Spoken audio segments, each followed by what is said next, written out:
Welcome everyone to the first episode of my development diary for the game Stormbreak. Now Stormbreak is going to be a Japanese-inspired role-playing game developed using the RPG Maker game engine for the PC. And it's a game that I've been trying to do for quite a while. I started writing a script for it over a year ago, and I kind of fell off on the subject because of like my YouTube channel, my work, my personal life, all that kind of stuff. And I didn't really have the focus to continue working on it. But now my focus has been restored, my efforts have been pushed forward, and I am ready to start development on this game proper. Now, even though the RPG Maker is a 2D based game engine, I am going to use a graphic style similar to what we saw back in the games Mario RPG and the early Donkey Kong Country games on the SNES, in the sense that I'm going to be taking 3D models, rasterizing the images of them, and using them as the sprites and environment textures and all that kind of stuff in the game, which I'm hoping gives it a little more of a unique effect, something that you don't really see too much anymore. There's a reason why you don't see it too much anymore, because it's kind of stupid, but it's what I'm doing anyway, so boom! But anyway, here I am in Blender version 2.73. This is what I'm going to be using to create a model today. Just going to be a little bit of detail on how I'm creating my graphics and all that kind of stuff. I've already created a number of the player character models and all that kind of stuff. If you watch my alpha demo 3 for the game that I posted up a little while ago, you can see that a lot of the graphics that I have created, the images, the character busts and all that kind of stuff, are incomplete, and that's mostly because I don't have a lot of I haven't gone and taken the time to actually render proper images, because I don't have all of the props ready yet. Characters are not holding weapons is the one thing I'm thinking of right at the moment. So in order to do that, I'm going to have to go and create some more weapons. So I'm going to start with the basic cube, because I do occasionally use that. And I'm going to build myself a quick sword.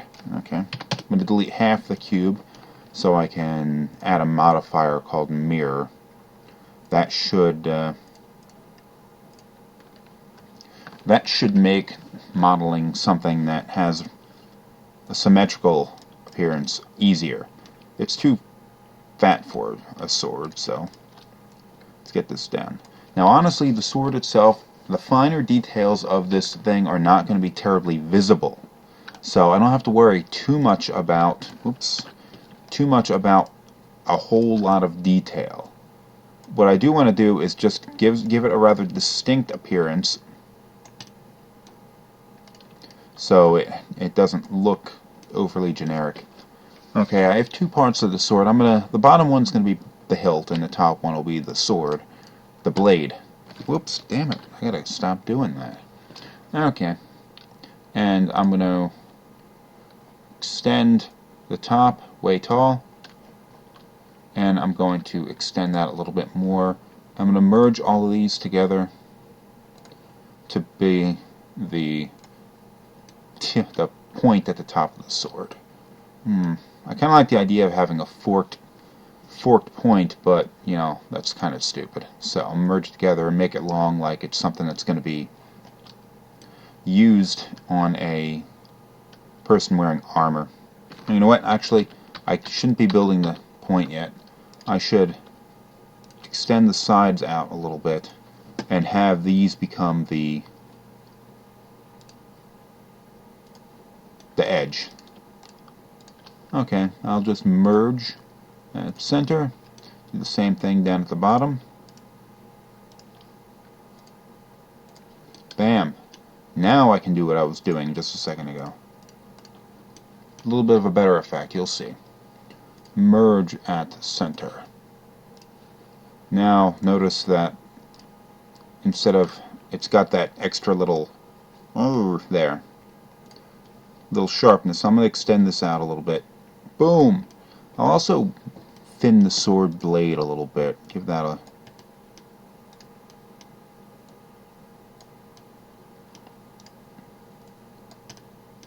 I'll end up making the sword not as wide in the end either. Whoops, there we go. When I do a cross guard, this bizarre little thing here won't be so visible. In fact, let's set aside some area for the cross guard. There. That'll be for the cross guard. Now I'll make the handle, and then this will be for the pommel. Doesn't look much like anything yet, but we're getting there. We're getting there, people. A little screwy, but we'll make do. Alright, now this is gonna be an ornamental kind of thing. It's supposed to look better than it would actually be, more so than it would be practical, because, you know, fantasy. So, there we go. So it's going to look kind of weird. Let's, bam. Oh, actually, you know what? Yeah, I like that. Have it. Oh, fuck. It's got to be at least covering the bizarre blade there. I want it to swoop down. Keep in mind, it doesn't have to be practical. In fact, I kind of want it to not be practical.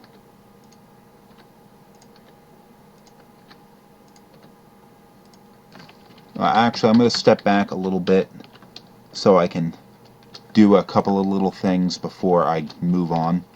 Make modeling the thing later a bit easier.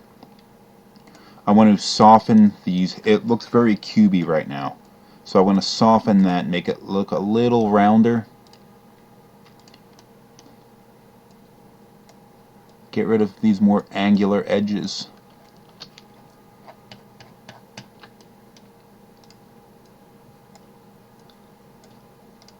So I won't have to do this later. It's easier to do it now than later. Okay,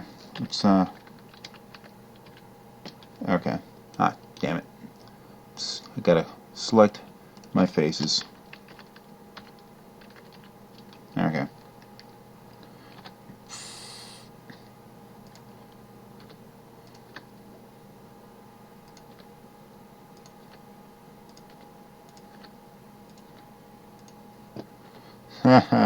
Totally unrealistic. This crossguard would probably break. It's not practical in any... Oh, hold on, I screwed up. It's far from practical. But that's not the point.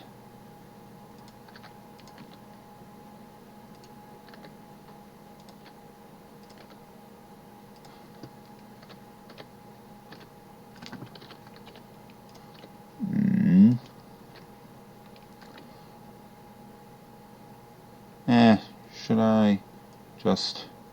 There. Now I got all of this crap here. Let's merge that all together and make a point. Now look at that thing. Look at that cross guard. Isn't that badass? Totally freaking unrealistic, but let's add some spiky things in here. Boom. And...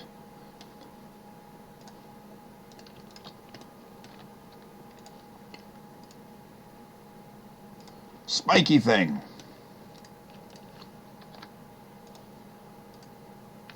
Oh, hold on, it's too big.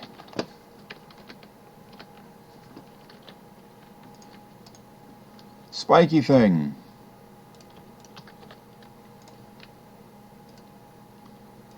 Spiky thing. Any more? Do we want more spiky things?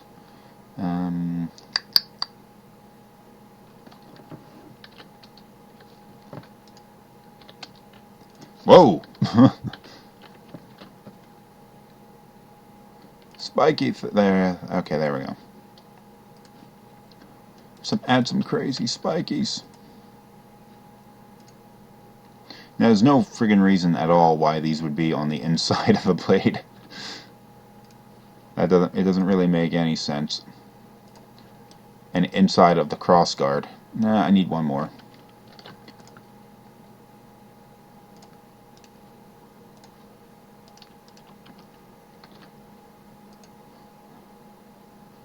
Something went wrong there.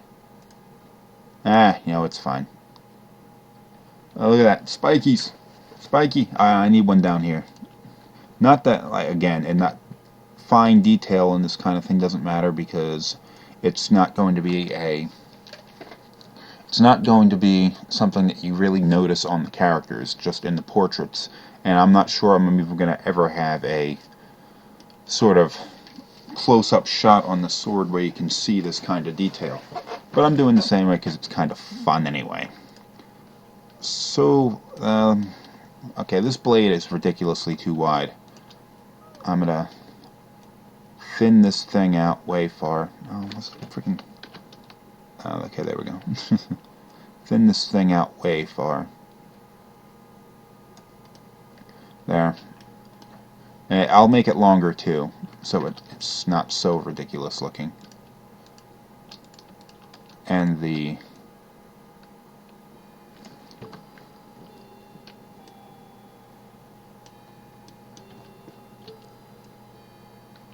grip's gonna have to go there, and I'll soften that up so it doesn't look so angular there. Same thing with the other side, just in case you happen to ever see it from that end. Now I have the pommel to work with. What should I do with you?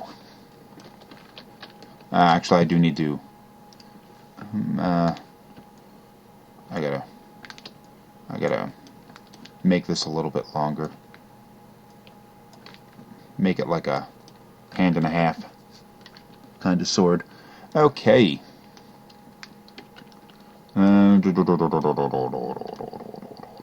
What do I do with you? What do I do with you? How about something kind of ridiculous? Because, you know, that's what we do here. Why? Because Lord of the Rings exists.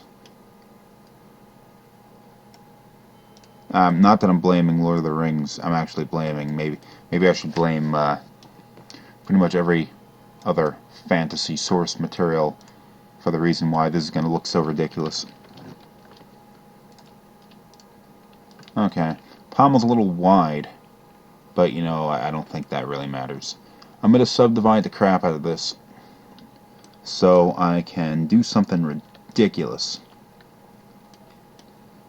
Whoa, whoa, what am I doing?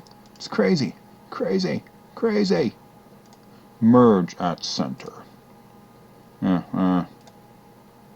at that. Boom! Oh, that's actually terrible. Let's actually, let's just do one. No, merge at cursor, not merge at center. And shabam. Sharp. Looks sharp, doesn't it? Wonder if I can just pull down one vertex and produce the same kind of effect. It doesn't quite look as good, I think. Pull down a face and do the merge at center. Of course, stick them together. This thing's got to be sharp, sharp looking.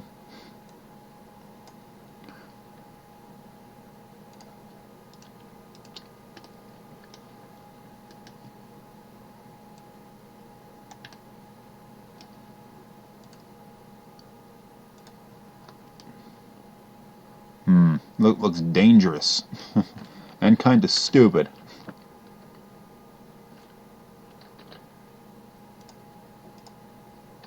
Let's make that a little bit thinner.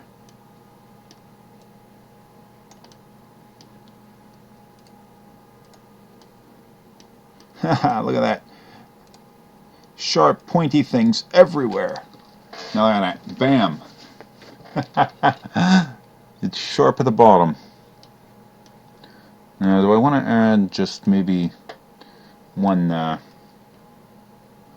is that a little overkill? Maybe it shouldn't be as deep. Yeah. Yeah, look at that. Shabam. It's crazy. Pointy things everywhere. Pointy things everywhere. Now, let's just make this a little taller. So, you know, it looks all fantasy-like. I love it. It's ridiculous. Okay, what we're looking at right now, though, isn't really anything. It's an untextured, just physical model. In 15 minutes in, I'm going to start texturing in. So I'll come back to you once I figure out how I'm going to do this. I think I figured out what I want to do with this. I'm going to create a kind of like, since the intention with this sword is to be something that was neglected for a while, and it's kind of weird, like it's not something you'd really use, I'm going to have the blade be rusty. Now I already have the texture set up that I want to use, but I need to get it ready to be used in Blender. So in order to do this, I need to use the Blender Cycle engine because I like the way that graphics come out looking in the Cycles engine as opposed to the old school Blender render, and plus all of my characters are textured and all that in the Cycles, so I'm going to kind of stick with that. So, I don't have any texture coordinates to work with, but I'll set that up anyway. Texture. No, I'm gonna, oh, no, wrong one. I'm gonna go load up my Rust texture. Now that should do it. Let's switch over to rendered. Boom. Now we got a crazy rusty texture here. Hasn't really come out quite the way I'm expecting because the blade has a lot of well, anyway.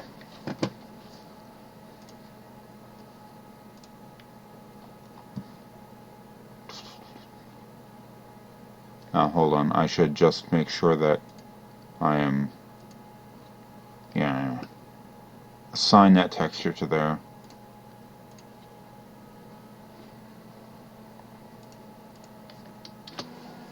Okay, I got it going on here. I decided to scrap that whole rusted blade idea. It didn't really look right.